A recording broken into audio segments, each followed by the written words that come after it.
Hello दोस्तों, कैसे हो आप? आपका स्वागत है अपने परिवार नौकरी बाजार में। और आज जो हम बात करेंगे यूपी ट्रिपल एससी की जो नई अपडेट है उसको लेकर बात करेंगे कि जैसे कि आपका आबकारी सिपाही का एग्जाम कब होगा। बहुत सारे बच्चे परेशान हैं इस बात को लेकर, तो उनको भी बताएंगे।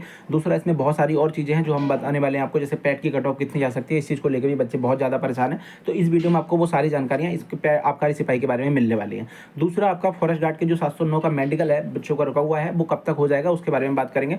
फॉरेस्ट गार्ड की जो नई भर्ती थी 708 पदों पर, उस भर्ती पर एग्जाम डेट उसकी क्या हो सकती है, पैट की शॉर्ट लिस्टिंग में कितने गुना बच्चे बुलाए जाएंगे, प्लस उसमें कितनी पैट की जो आपकी कट ऑफ है वो जाएगी, उसके बारे में बात करेंगे। आबकारी सिपाही की जो भर्ती है उसमें 722 पोस्ट के लिए कितने बच्चे शॉर्टलिस्टेड किए जाएंगे और पैट की कट ऑफ क्या रहेगी, उसके बारे में भी सब हम बात चर्चा करने वाले हैं। तो सभी बच्चे जिनसे भी जो भी हमारे वीडियो के साथ जुड़े हैं या जो भी हमारे चैनल के साथ अभी तक जुड़े हैं, जिन्होंने भी चैनल को सब्सक्राइब नहीं किया है, उनसे रिक्वेस्ट है कि वो चैनल को जरूर सब्सक्राइब कर लें, वीडियो को लाइक कर लें और अपने दोस्तों तक भी चैनल को जरूर शेयर करें, जिससे कि वो बच्चे भी हमारे साथ जुड़ सके। सारी यूपी ट्रिपल एससी की अपडेट पाने के लिए आप हमारे चैनल को ज्वाइन कर सकते हैं, जुड़ सकते हैं इस चैनल से, और आपको सभी अपडेट इस चैनल के द्वारा दी जाती है। ठीक है, तो एक एक करके चलिए सभी जानकारी ले लेते हैं। पहले करते हैं आबकारी सिपाही की बात। अगर आप आबकारी सिपाही में जाएंगे तो सबसे पहले आपको इसकी ऑनलाइन डेट पता होनी चाहिए, क्योंकि ऑनलाइन की डेट बहुत करीब आ चुकी है आपके, तो इसलिए मैंने आपको ये वीडियो प्रोवाइड कराई है। आपकी ऑनलाइन की डेट है 4 जून। ठीक है, 4 जून आपकी डेट है। 722 पदों पर ये भर्ती होने वाली है आपकी। तो आपको ये पता होना चाहिए कि 4 जून में से पहले पहले के जितने भी आपके डॉक्यूमेंट्स हैं, मानिए कि 4 जून से पहले के नहीं, 24 जून तक इसकी लास्ट डेट होने वाली है। जो ऑनलाइन की 24 जून लास्ट डेट है, इससे पहले पहले के आपके जितने भी स्थायी जाति के सर्टिफिकेट हैं वो बिल्कुल बनवा लेना। ईडब्ल्यूएस का सर्टिफिकेट बनवा लेना, क्योंकि बाद में आपको यूआर में काउंट कर देते हैं वो डीबी के टाइम पे। तो इस चीज़ से थोड़ा आपको जो है सचेत रहना है, मतलब अपने आप को सुरक्षित रखने के लिए कम से कम यूआर में काउंट ना हो। 2-4 नंबर आपकी मेरिट जो है जो यूआर से डाउन जाती है, उसका कारण होता है आपके सर्टिफिकेट। अगर आपने सर्टिफिकेट सही नहीं लगाए तो फिर आपकी जो कट ऑफ है वो यूआर में काउंट होकर यूआर के बराबर लगती है। और हो सकता है कि बहुत सारे बच्चे पॉइंट से 0.25, 0.50, 0.75, 1 नंबर 2 नंबर, वो जो दिक्कत आती है वो आपके साथ ना हो। इसलिए आप कम से कम अपने सर्टिफिकेट इस डेट से पहले पहले ही बनवा लें, जब से नोटिफिकेशन आया है, और तब तक ये लास्ट डेट है उसके बीच का ही आपका जो है सर्टिफिकेट सभी के सभी सर्टिफिकेट होने चाहिए। अब इसकी बात कर लेते हैं करेक्शन डेट की। तो आप करेक्शन इसमें कर सकते हैं 1 जुलाई तक। 1 जुलाई आप तक इसमें करेक्शन की लास्ट डेट होगी, यानी कि जो भी आपके फॉर्म में अगर कोई आपसे गलती हो जाती है, किसी को रोल नंबर डालने में, सर्टिफिकेट नंबर डालने में, मार्क्स डालने में, या किसी भी तरीके के नाम में, स्थायी में, मतलब स्थायी जाति के किसी भी सर्टिफिकेट में अगर कोई आपसे ईडब्ल्यूएस वगैरह में अगर कोई गलती से कोई गलत जानकारी फील हो जाती है फॉर्म भरते समय, तो उसका आप करेक्शन कर सकते हैं 1 जुलाई तक। ये जानकारी होगी नॉर्मल सी, है ना। उसके बाद में हम देख लेते हैं इसमें कि आपकी जो हाइट मांगी जाती है वो कितनी मांगी जाती है। आपकी 167.6 हाइट मांगी गई है मेल में। ठीक है, अगर गर्ल्स की बात करें तो उनकी हाइट मांगी जाती है इसमें 152 सेंटीमीटर। ये एसटी के लिए बहुत कम है, यानी कि इसमें एसटी में थोड़ी छूट दी जाती है, लगभग 152 के आसपास या 152 के आसपास शायद इसमें एसटी की जो हाइट है वो मांगी जाती है। और जो महिलाओं में होती है गर्ल्स में, वो मांगी जाती है 147 के आसपास शायद दी गई है। तो 5 सेंटीमीटर की उनको छूट मिल जाती है दोनों में। इसमें मांगी गई है 162 सेंटीमीटर के करीब, और इसमें मांगी गई है 147 सेंटीमीटर के करीब, 147 सेंटीमीटर के करीब। तो 5 सेंटीमीटर की आपको छूट मिल जाएगी अगर एसटी कास्ट से बिलोंग करते हो तो। ठीक है, अब इसमें 2-3 चीज़ें मैं आपको बता देता हूँ। आपको पता है कि 722 पद हैं। 722 पद हैं, तो आपके जो कितने बच्चे शॉर्टलिस्टेड किए जाएंगे उसके ऊपर बात कर लेते हैं, और पैट की कट ऑफ कितनी जा सकती है। तो 722 पदों के लिए अगर आप 45 गुना बच्चों को बुलाते हैं आयोग में, मतलब अगर आयोग चाहता है कि 45 गुना, कम से कम मेरा अनुमान है कि 45 गुना बच्चों को तो बुलाया ही जाएगा हर हाल में। तो अगर 45 गुना बच्चों को बुलाया जाएगा तो कितने बच्चे शॉर्टलिस्ट किए जाएंगे, तो 4 7 28, लगभग 30-32 हज़ार के करीब, 32 हज़ार मान लीजिए, 32 हज़ार के आसपास आपके बच्चों को बुलाया जाएगा। अगर इसका करेक्ट डाटा मैं निकालना चाहूँगा तो गूगल से निकाल सकते हो, या फिर आप नॉर्मली कैलकुलेटर का यूज कर सकते हो। मैंने एक दिमाग से बताया, अगर ये ऊपर नीचे हो जाए तो आप इसको थोड़ा मतलब नजरअंदाज करके जाना। 32 हज़ार के समथिंग ये बच्चे बुलाए जाएंगे 45 गुना में। और अगर 45 गुना में 32 हज़ार के करीब बच्चे बुलाए जाएंगे तो आपकी पैट की कट ऑफ कितनी जा सकती है, अनुमानित मैं कट ऑफ बता रहा हूँ, ये कोई ऑफिशियल कट ऑफ नहीं है। अगर इसके अंदर आप नहीं भी आते हो तब भी आपका जरूरी नहीं है कि नहीं होगा, हो जाएगा। ये ज़्यादा से ज़्यादा कट ऑफ बताने की कोशिश कर रहा हूँ मैं। ठीक है, अगर आपके 50 नंबर के आसपास है पैट में अगर आपका 50 का आसपास स्कोर है, तो आपको मान के चलिए कि आपका शॉर्टलिस्टेड 101% होने के पूरे चांस हैं। तो आप इसकी चिंता ना करके अपने एग्जाम की तैयारी पर फोकस करिए, क्योंकि फिजिकल भी है, इसमें रनिंग मांगी जाती है आपकी 5 किलोमीटर। तो 5 किलोमीटर आपको रनिंग जब करनी होती है 25 मिनट में, बॉयज़ की बात कर रहा हूँ मैं, और गर्ल्स की बात करें तो उनको 2400 मीटर की रनिंग करनी होती है। तो उसमें जो है आपको थोड़ा सा जो है फिजिकल में ज़्यादा सॉलिड होना पड़ता है अंदर से, और फिजिकल की तैयारी करते रहना पड़ता है, जिससे आपका जो एग्ज़ाम है वो ज़्यादा से ज़्यादा, मतलब जितने भी नंबर उसकी कम कट ऑफ लगती है, जितनी भी फिजिकल की स्ट्रेंथ वाली भर्तियां होती हैं, उसका कारण होता है फिजिकल। आप फिजिकल पास करेंगे तो आपका कंपटीशन खुद से आधा हो जाएगा, तो इसलिए फिजिकल पे भी आप पकड़ बनाए रखें। गर्ल्स के बारे में खासकर मैं कहना चाहता हूं कि आपके लिए सबसे ज़्यादा जो अच्छी वैकेंसियाँ और कम लो मेरिट वाली वैकेंसियाँ होती हैं। अगर जैसे गर्ल्स के लिए क्या होता है कि घर में ज़्यादा पढ़ाई का माहौल नहीं दिया जाता, कि घर के काम भी करने होते हैं, उसके बाद में सारा परिवार भी संभालना होता है। कुछ महिलाएँ तो ऐसी है जो मैरिड वुमेन होती हैं, उनको भी इसकी तैयारी करनी होती है। तो आप कम से कम ऐसी फिजिकल की भर्ती की अगर तैयारी करते हैं तो आपकी कट ऑफ भी डाउन जाती है। दूसरा, आप थोड़ा फिजिकल पे फोकस करेंगे तो आप फिट भी रहते हैं। तो इस चीज़ का आप विशेष फोकस करें कि फिट भी रहना चाहिए किसी भी व्यक्ति को, जिससे कि आप अन्य एग्जाम की तैयारी करेंगे तो मेंटली जो होता है बच्चा वो बहुत ज़्यादा प्रिपेयर होता है। जब फिजिकली अगर तैयार रहेंगे आप तो आप किसी भी चीज़ से घबराएंगे नहीं। आने वाले टाइम में जब भी आपका फिजिकल होगा तो आपको डर नहीं लगेगा। तो आप थोड़ा थोड़ा रनिंग करते रहें बीच बीच में। जब भी मान लीजिए एक हफ्ते में 2 दिन चले जाएंगे तब भी काम चल जाएगा, 4 दिन चले जाएंगे वर्तमान में तब भी काम चल जाएगा। तो फिजिकल के लिए थोड़ी थोड़ी तैयारी करते रहें, इनकी कट ऑफ आपके हिसाब से लो जाती है। तो इसकी बात करूँ मैं, 50 के आसपास आपकी कट ऑफ जा सकती है। अगर इसमें 60 गुना के आसपास बच्चे बुलाए गए, मान लीजिए 722 पदों के लिए अगर 60 गुना के आसपास बच्चे बुलाए गए तो 60 गुना के आसपास बच्चों में लगभग आपके 6 7 42 लगभग 43 हज़ार मान लीजिए 43 हज़ार के करीब जो है बच्चे बुलाए जाएंगे। और इसमें पैट की कट ऑफ और डाउन हो सकती है, लगभग 40 के आसपास भी आ सकती है। हो सकता है कि पैट की कट ऑफ 20-25 नंबर भी चली जाए। लेकिन इसमें बात एक और भी है जो आपको समझनी चाहिए। वो बात यह है कि ऐसा ज़रूरी नहीं है कि जब आपकी हाइट नापी जाएगी तो वो आपका जब आपका फिजिकल होता है उस टाइम पे आपकी हाइट नापी जाती है। ऐसा तो है नहीं कि आपका जब ऑनलाइन कराएंगे तब हाइट नाप के आपकी जो है तब ऑनलाइन कराई जाएगी। उसमें कोई भी बच्चा ऑनलाइन करा सकता है। यानी कि किसी की हाइट अगर 152 सेंटीमीटर भी है, 150, 140, 130 सेंटीमीटर भी है, वो बच्चा भी इसमें अप्लाई करके एग्जाम दे सकता है। और उसको भी शॉर्टलिस्ट किया जाएगा एग्जाम के लिए पैट के द्वारा। जो आयोग है उसमें ऐसी कोई क्राइटेरिया अभी तक लागू नहीं किया गया है कि आपको जो इतने सारे बच्चों से आपने एग्जाम दिलाया है उसमें एक मेन जो हाइट मांगी गई है उसी के बच्चे अप्लाई करेंगे। इसलिए इसकी कट ऑफ थोड़ी हाई जाएगी, क्योंकि जिन बच्चों की हाइट 165 सेंटीमीटर है, 166 सेंटीमीटर है, 167 सेंटीमीटर है, वो सब बच्चे इसमें अप्लाई करेंगे। क्योंकि 167.6 मांग रखी है, उन्हें लगेगा कि थोड़ा सा हाइट ऊपर कर लेंगे तो हो जाएगा, और बहुत सारे बच्चों का हो भी सकता है। तो इसलिए मैं ये कहना चाहूँगा कि आपसे इसमें कोई क्राइटेरिया नहीं मांगा जाता है या आपसे कोई सर्टिफिकेट नहीं मांगा जाता है कि आपकी हाइट 168 सेंटीमीटर 167 सेंटीमीटर है तभी आप इसमें अप्लाई कर पाएंगे। लेकिन इसी कारण इसकी जो है कट ऑफ थोड़ी हाई जा सकती है, क्योंकि और बच्चे इसमें अगर अप्लाई करने लगे जिनकी हाइट पूरी नहीं है, जो फिजिकल स्ट्रेंथ नहीं रखते हैं, तो फिर जो है नहीं तो उसमें ये कहा जाता है कि आपका अगर हाथ टूटा हुआ है तो मेडिकल में आपको निकाल दिया जाएगा, आप इसमें ऑनलाइन ना कराओ। ऐसा नहीं हो सकता ना, मतलब ऑनलाइन तो कोई भी बच्चा करा सकता है, पैट से शॉर्टलिस्टेड तो कोई भी बच्चा हो सकता है। इसलिए इसकी कट ऑफ मैं बता रहा हूँ कि आपको 40 के आसपास जाएगी अगर 60 गुना के करीब बच्चे पास किए गए तो। ठीक है, तो आप इस बात को मान के चलिए कि इतनी कट ऑफ अगर आप इस कट ऑफ में आते हो तो आपका शॉर्टलिस्टिंग में नाम आ जाएगा और आप इसकी तैयारी कर सकते हो। ठीक है, कुछ बातें एक्स्ट्रा होती हैं उनको जो है थोड़ा सा साइड लाइन कर दिया कीजिए।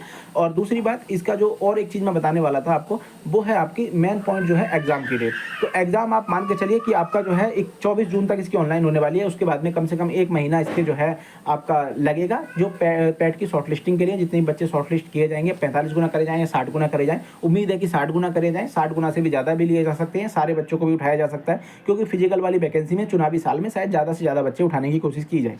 ठीक है, तो आप मान के चलिए कि अगर मान के चलिए कि आपको जो एग्ज़ाम होगा वो लगभग जून में तो नहीं होने वाला, क्योंकि जून में तो आपकी अभी ऑनलाइन होने वाली है। तो जुलाई में आपकी शॉर्टलिस्टिंग लगभग आ जाएगी लास्ट तक। उसके बाद में अगस्त के या सितंबर में आपका, सितंबर के मान के चलिए सितंबर के फर्स्ट वीक में आपका एग्जाम होने के पूरे चांस लगते हैं। ठीक है, सितंबर में आपके जो है एग्जाम हो जाएगा, शायद मैंने गलत लिख दिया है, तो इसको आप सितंबर में आपका एग्जाम सही हो जाएगा। इसको मैं को जो थोड़ा छोटा होता है यहाँ पे। ठीक है, तो सितंबर में आपका एग्जाम हो जाएगा, इस बात को आप चिंता मत करें। सितंबर के फर्स्ट वीक आप मान के चलिए कि आपका जो है एग्जाम होने के पूरे चांस लगते हैं। ठीक है, अब बात कर लेते हैं हम इस एग्जाम के बारे में। हमने बात कर ली, सितंबर का हो सकता है 20-15 तारीख तक आपका एग्जाम हो जाए। फर्स्ट वीक फिर भी आप मान के चलिए तैयारी फर्स्ट वीक की लेके चलना, ये कम से कम डेट है एग्जाम की, ज़्यादा से ज़्यादा शायद इसमें 10-20 दिन और ऐड हो जाए, पर इससे ज़्यादा तो नहीं जाएगी। ठीक है, आगे बात कर लेते हैं फॉरेस्ट गार्ड की। फॉरेस्ट गार्ड की जो 709 पोस्ट के लिए आपका मेडिकल के लिए बच्चों को, मतलब आपके जो आपका मेडिकल के लिए बच्चों को नोटिस मिलने वाला है वो कब मिलने वाला है। तो 709 पोस्ट के लिए जो फॉरेस्ट गार्ड की वैकेंसी है आपकी, 709 पोस्ट के लिए जो फॉरेस्ट गार्ड की वैकेंसी है उसमें आपका मेडिकल नोटिस आपको कब मिल जाएगा। मेडिकल, ये मैं गलत लिख रहा हूँ पता नहीं। ठीक है, मेडिकल नोटिस आपको कब मिल जाएगा। मेडिकल नोटिस के बारे में बात करें तो आपको लगभग 20 जून के आसपास आपको मेडिकल का एक नोटिस दिखाई देगा। उसमें आपकी डेट मेंशन की जाएगी कि आपका जो मेडिकल है वो इस डेट से इस डेट तक होने वाला है, और आपका जो जिला चिकित्सालय होते हैं वहीं पे आपका मेडिकल कराया जाता है। तो आपको घबराना नहीं है। मेडिकल के लिए सिर्फ आपको 2 चीज़ों पर विशेष फोकस करना है। आपको गाड़ी यानी कि बाइक वगैरह से या फिर जो भी आपका मतलब आना जाना जितना भी आपने ट्रैवल करना है उससे थोड़ा दूर रहें, क्योंकि फिजिकल में आपने पास कर लिया है, अभी आपका लास्ट स्टेज क्या है मेडिकल, उसके बाद में DB है। तो आप फिजिकल पास कर चुके हैं, मेडिकल में आपका अगर कोई दिक्कत आ जाती है तो आपको सीधा बाहर कर दिया जाता है। तो इसलिए मेडिकल को अपने सेफ्टी के साथ चलें, जहाँ भी आपको जाना है। मैं ये तो नहीं कहूँगा कि मत जाना, क्योंकि जाना तो ज़रूरी होता है, हर जगह तो नहीं रुक सकते आप, लेकिन फिर भी ऐसी जगह मत जाना जैसे वाटर पार्क में जाना होता है, क्योंकि वहाँ पे भी बहुत सारे बच्चों के हाथ पैर टूट जाते हैं। तो ऐसी जगह से थोड़ा दूर रहें जो बेवजह काम करने होते हैं। जैसे कि मान लीजिए अभी आम का सीजन चल रहा है, तो बच्चे क्या करेंगे, आम तोड़ने के लिए चले जाएंगे। अब उसमें एज का क्राइटेरिया नहीं होता, कोई बच्चा कितना भी उम्र का हो वो चला ही जाता है।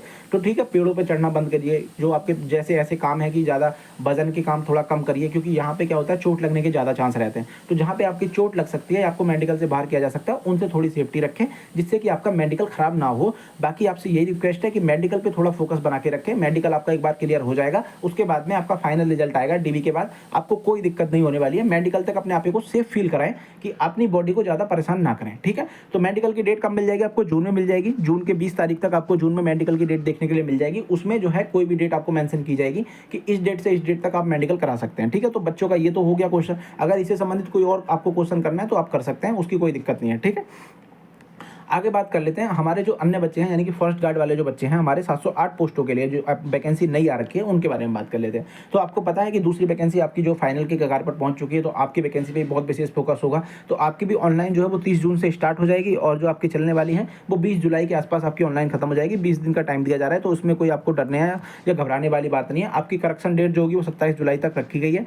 तो आपने अगर फॉर्म में कोई गलती की है, बाई चांस आपसे कोई मिस्टेक हो जाती है जाति स्थायी या ओबीसी जैसे प्रमाण पत्रों में, तो आपका ईडब्ल्यूएस जैसे प्रमाण पत्रों में, तो आप उसका करेक्शन कर सकते हैं। या आपके नाम या किसी भी चीज़ में गलती हो जाती है, तो आप फॉर्म भरते समय जो आपसे गलती हुई है उसको एक रीचेक करके, जो आपका सब फॉर्म का जो आपका वो निकलता है प्रिंट आउट, उससे चेक करके एक बार कम से कम अपना सर्टिफिकेट नंबर, रोल नंबर जो भी आपके डाले हुए हैं, मार्क्स कितने हैं, ये कितना है, वो कितना है, वो सब चीज़ चेक करके, नाम, अपना पता, एड्रेस वगैरह, उसके बाद में उसमें करेक्शन कराना है। तो आपको 27 जुलाई तक करेक्शन हो जाएगा। और हार्ड कॉपी जरूर निकलवा लेना। अगर आप ऑनलाइन खुद से भी करते हैं तब भी एक हार्ड कॉपी जरूर आपके पास होनी चाहिए, क्योंकि फिर आपको कोई परेशानी नहीं होती, ठीक है। हार्ड कॉपी जरूर रखना आप हमेशा अपने पास।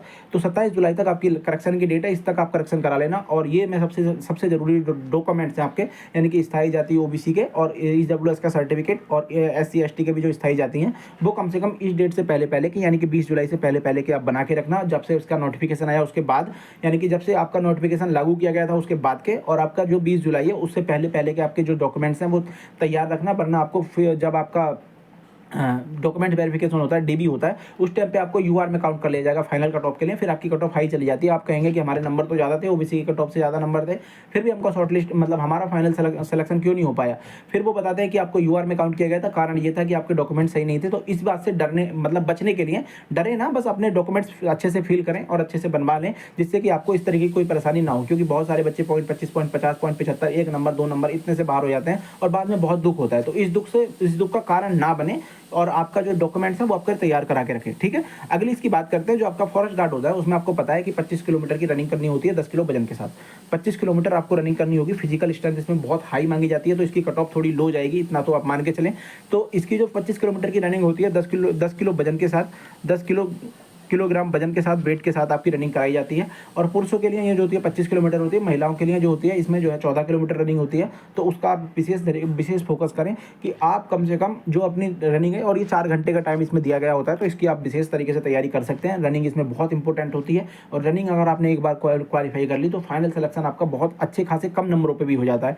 खासकर महिलाओं से कहना चाहूँगा कि अपना फिजिकल बहुत अच्छे से बना के रखें। बहुत सारी वैकेंसियाँ हैं, जैसे प्लाटून कमांडर हो गई, आबकारी सिपाही की हो गई, और आपका फॉरेस्ट गार्ड हो गई, आपका विधान भवन रक्षक की भर्ती हो गई, और जो आपका होमगार्ड प्रशिक्षक की भर्ती होगी। सबसे बड़ी भर्ती जो है इसमें प्लाटून कमांडर की भर्ती है, जिसका पे ग्रेड बहुत अच्छा है। तो इन भर्तियों के लिए अगर आप पैट से शॉर्टलिस्टेड हो जाते हो तो आपकी फाइनल कट ऑफ बहुत कम जाती है, अगर आप फिजिकल पास कर लेते हो। तो फिजिकल स्ट्रेंथ अपनी बना के रखें, सभी महिलाएं और पुरुष भी, जो भी अपने लड़के जुड़े हुए हैं हमारे साथ, तो वो भी, सभी बच्चे हमारे साथ जितने भी जुड़े हैं सभी अपना फिजिकल स्ट्रेंथ बना के रखें। हफ्ते में 2 दिन भी अगर दौड़ने जाएंगे तब भी आपका फिजिकल निकल जाएगा। उतना हार्ड फिजिकल नहीं होता, बस अपने अंदर से आपको हार नहीं माननी है, तो आप फिजिकल पास कर लेते हैं, ठीक है। और आधे ही बच्चे लगभग फिजिकल पास कर पाते हैं, उससे ज़्यादा नहीं भी कर पाते। अब मान लीजिए इस पे 708 पोस्टें हैं आपकी, तो उसके लिए आपकी जो शॉर्ट लिस्टिंग होगी वो कितनी होगी, तो उसके लिए बात कर लेते हैं। तो 708 पोस्टों के लिए जो अगर 45 गुना बच्चों को बुलाया जाता है, आपकी कट ऑफ कितनी आ सकती है उसके ऊपर बात करेंगे अब वर्तमान में। तो उसमें अगर 45 गुना बच्चों को बुलाया गया तो 4 7 28 मान के चलिए कि 30,000 के आसपास, 31,000 के आसपास आपके बच्चे शॉर्ट लिस्ट किए जाएंगे। और ये में अनुमानित है, इससे ज़्यादा भी किए जा सकते हैं, मतलब 45 गुना के 60 गुना भी होते हैं, लेकिन मैं बताऊँगा कैसे होते हैं। तो कम से कम बच्चे अगर शॉर्टलिस्ट किए गए फॉरेस्ट गार्ड के लिए तो कम से कम 45 गुना तो किए जाएंगे, ये तो 100% है, इससे नीचे तो कोई चांस बनता ही नहीं है। तो अगर 45 गुना बच्चे किए गए पास तो इसमें डरते हैं बच्चे, किस कारण? क्योंकि उनका फिजिकल स्ट्रेंथ बहुत हाई मांगा जाता है, स्टैंडर्ड रखा जाता है एक बहुत बड़ा, तो इसके लिए इसमें बच्चे डरते हैं ऑनलाइन कराते समय। तो आप मान के चलिए इसकी कट ऑफ थोड़ी कम जाएगी, हो सकता है 30 से 35 नंबर के आसपास भी चली जाए, क्योंकि इस बार जो बच्चों ने एग्जाम दिया है वो ज़्यादातर जो हाइट कम रखते हैं, जो फिजिकल स्ट्रेंथ कम रखते हैं, उन बच्चों ने ज़्यादा पैट का एग्जाम दिया है। इसलिए मैं कहता हूँ 30 से 35 नंबर के आसपास इसकी कट ऑफ जा सकती है, तो इसमें आप शॉर्टलिस्ट आराम से हो जाएंगे। अगर कोई दिक्कत आती है तो वो फाइनल पे ही पता लगता है, लेकिन वर्तमान में हमारा अनुमान है 30 से 35 नंबर अगर आपके पैट में हैं तो आप शॉर्टलिस्ट हो जाएंगे। 45 गुना बच्चों को बुलाया जाता है तब। अगर मान लीजिए इसी में 60 गुना बच्चों को बुलाया जाए 708 पोस्टों के लिए, अगर बच्चे हों 60 गुना, तो उसमें कितने बच्चे शॉर्टलिस्ट किए जाएंगे? तो उसमें करे जाएंगे लगभग 6 सत्ते 42, तो लगभग 42,000 के आसपास आप मान के चलिए। तो 42,000 के आसपास आपके बच्चे जो है शॉर्टलिस्ट किए जाएंगे, और 42,000 जब बच्चे शॉर्टलिस्ट किए जाएंगे तो हो सकता है 25 ही कट ऑफ रह जाए, इसकी पैट की कट ऑफ 25 के आसपास ही रह जाए। हो सकता है ज़्यादा चली जाए, 40 के आसपास चली जाए, लेकिन आप मान के चलिए कम से कम बताने की कोशिश कर रहे हैं हम, क्योंकि अगर हम ज़्यादा से ज़्यादा बताएंगे तो आप बच्चे भी डर जाते हैं, फिर तैयारी भी नहीं कर पाते, और पता लगता है बाद में 10 नंबर 15 नंबर पर भी कट ऑफ मैंने जूनियर असिस्टेंट की देखी है जाते हुए, जिसमें 60 नंबर बताई गई थी कट ऑफ। तो ये अनुमानित कट ऑफ है। इतने गुना बच्चे अगर बुलाए गए, यानी कि 42,000 बच्चों के आसपास बुलाया गया, तो इतने फिजिकल स्ट्रेंथ रखने वाले बच्चे बहुत कम होते हैं। जैसे कि पैट का एग्जाम देने वाले बच्चे फिजिकल स्ट्रेंथ रखने वाले कम होते हैं, वो पुलिस की तैयारी करके जाते हैं, या जेडी की तैयारी करके निकल जाते हैं, या अन्य कोई वैकेंसी होती है उसकी तैयारी करके वो उस वैकेंसी में चले जाते हैं। जो पढ़ने में ज़्यादा अच्छे होते हैं वो एसएससी की तरफ चले जाते हैं, या फिर आपका यूपीएससी की तरफ चले जाते हैं, लेकिन वो फिर फिजिकल स्ट्रेंथ वाली वैकेंसी की तरफ नहीं आते, क्योंकि इसमें फिजिकल भी बहुत अच्छा चाहिए, 25 किलोमीटर की रनिंग चाहिए आपकी। तो इसलिए इसकी कट ऑफ मुझे लगता है कि 25 से 30 के आसपास ही जा सकती है, ज़्यादा से ज़्यादा। इससे ऊपर तो जाने के मुझे नहीं लगता कोई भी चांस है, इससे नीचे ही चली जाए भले ही, लेकिन इससे ऊपर नहीं जाएगी। अब बात कर लेते हैं इसके एग्जाम की। तो आपको पता है कि इसका एग्जाम कब होने वाला है। 30 जून से इसकी ऑनलाइन स्टार्ट है, जो आपको करानी है। डॉक्यूमेंट्स आपको बहुत अच्छे से मैंने बता दिया है कि इस डेट के होने चाहिए। 20 जुलाई तक आपकी ऑनलाइन खत्म हो जाएगी। उसके बाद में 27 जुलाई तक आपका करेक्शन डेट है। उसके बाद में जो आपका इसकी पैट की शॉर्टलिस्टिंग आएगी, जो शॉर्टलिस्टिंग मुझे लगता है अगस्त में आ जाएगी आपकी। अगस्त में इसकी पैट की शॉर्टलिस्टिंग आ जाएगी, अगस्त में पैट की शॉर्टलिस्टिंग आ जाएगी, ठीक है। शॉर्ट लिस्टिंग आ जाएगी, तो पैट में जब शॉर्ट लिस्ट आ जाएगी आपकी, तो उसके बाद में जो आपका एग्जाम होगा कम से कम 1.5 महीने का टाइम लिया जाता है। तो अगस्त के बाद में सितंबर अक्टूबर में आपका एग्जाम होने के पूरे चांस नजर आते हैं। हो सकता है सितंबर के लास्ट में हो जाए, क्योंकि एग्जाम जब होंगे तो हर हफ्ते एग्जाम होंगे। जिस तरीके से नोटिस आए थे, आपके सभी नोटिफिकेशन निकाले गए थे, उसी तरीके से आपके एग्जाम भी होंगे। हो सकता है सितंबर के लास्ट में हो जाए, अनुमानित है कि सितंबर का लास्ट, ठीक है, सितंबर के लास्ट में आपका एग्जाम हो जाए, लास्ट में। नहीं तो आप अगस्त के फर्स्ट वीक में आप मान के चलें कि अगस्त के फर्स्ट वीक में, अक्टूबर के फर्स्ट वीक में आपका एग्जाम हो जाए, ठीक है। इस समय आपका एग्जाम होने के पूरे चांस नज़र आते हैं। बाकी देखते हैं क्या होता है। अन्य चीज़ें जो इसमें होंगी वो कैसे होंगी, उसके बारे में भी आने वाले टाइम में हम आपको अपडेट देते रहेंगे। जितने भी बच्चे हैं, जिसने भी अभी चैनल को सब्सक्राइब नहीं किया, वो जरूर चैनल को सब्सक्राइब कर लें। हमने आपको बता दिया सब दोनों की कट ऑफ। आबकारी सिपाही में थोड़ी हाई जाने की कट ऑफ इसलिए चांस रहते हैं क्योंकि उसमें फिजिकल स्टैंड 5 किलोमीटर रेस मांगी जाती है, और फॉरेस्ट गार्ड में जो फिजिकल स्टैंडर्ड है वो आपका थोड़ा कम डाउन जाने का वो हाई है, इसलिए कट ऑफ डाउन जाएगी, लगभग 25 से 30 नंबर भी जा सकती है। तो इतना आप मान के चलें, अगर आपके इतने नंबर पैट में बनने हैं। और महिलाओं से विशेषकर इस बात पर फोकस करें कि अपने डॉक्यूमेंट जरूर तैयार रखें। जिनका जो महिला शादीशुदा हैं, जो अपना जिनकी मैरिड हो रखी है, वो अपने पिता पक्ष का जाति प्रमाण पत्र लगाएं, ना कि पति पक्ष का। पति पक्ष का लगाएंगे तो आपको डीबी से बाहर कर दिया जाएगा, यानी कि आपको फिर नहीं रखा जाएगा किसी भी हाल में। इसलिए आप इतना फोकस करें कि आपका पिता पक्ष का ही होना चाहिए, आपका जो है पति पक्ष का जाति प्रमाण पत्र काम नहीं करता है। तो ये चीज़ें हो गई आपके लिए, ये शायद सबसे मोस्ट इंपॉर्टेंट चीज़ें हैं। अगर मैं फॉरेस्ट गार्ड की जो आपकी 709 वैकेंसी के लिए कट ऑफ की वीडियो अलग से लाऊंगा, क्योंकि बहुत बड़ी वीडियो हो गई है। इसमें बता देते तो और ज़्यादा बड़ी हो जाती, क्योंकि वहाँ पे चर्चाएं बहुत ज़्यादा होती है और उसमें बच्चे उल्टा सीधा भी बोल जाते हैं। क्योंकि जिनको मान लीजिए जिनके मैंने बताया, अगर मैंने बताया 20 नंबर कट ऑफ जाएगी आपकी फॉरेस्ट गार्ड की, और बच्चों के नंबर 19 है, तो वो 19 वाला बच्चा तो मुझे गलत बोलेगा। तो इस तरीके की चीज़ों से मैं बचने के लिए इस वीडियो को अलग सेफ्टी में रखना चाहता हूँ। उस वीडियो पे आप जो बोलना चाहेंगे बोल देंगे, वो अलग से लाऊंगा मैं आपके लिए। बाकी आज के लिए इतना ही था। आपको जो है जितनी भी जानकारी इसमें सही और गलत लगी हो उसके बारे में आप कमेंट में बता सकते हैं। अगर आपको लगता है कि कट ऑफ ज़्यादा थी तो मैं कहूँगा कि कम भी जा सकती है, लेकिन ये मेरी अनुमानित कट ऑफ ही, इसलिए आप जो है इस पर ज़्यादा ना मतलब फोकस करें। बाकी जो अनुमानित कट ऑफ होती है उसके हिसाब से ही कट ऑफ जानी चाहिए पैट की। इतना हम मतलब गुना के हिसाब से ही बच्चों को लेते हैं, तो इसलिए आपको ज़्यादा इसमें दिक्कत नहीं दिखाई देगी मेरे हिसाब से। अगर किसी को बच्चे को कोई दिक्कत लगती है तो फिर भी वो हमें कमेंट करके पूछ सकता है, ठीक है। बहुत बहुत धन्यवाद आपका वीडियो देखने के लिए। चैनल को जरूर सब्सक्राइब कर लेना, वीडियो को लाइक कर लेना, क्योंकि बहुत मेहनत के बाद आपको इतनी सारी जानकारी इकट्ठा करके दी जाती है। तो इसका कम से कम थोड़ा सा हमें एक लाइक और एक सब्सक्राइब देके जाएं, जिससे कि हमारी जो मेहनत है उसको सफलतापूर्वक आप तक पहुंची है। इस चीज़ का हमें अनुमान लगता रहे। धन्यवाद आपका बहुत बहुत हमारे साथ जुड़ने के लिए।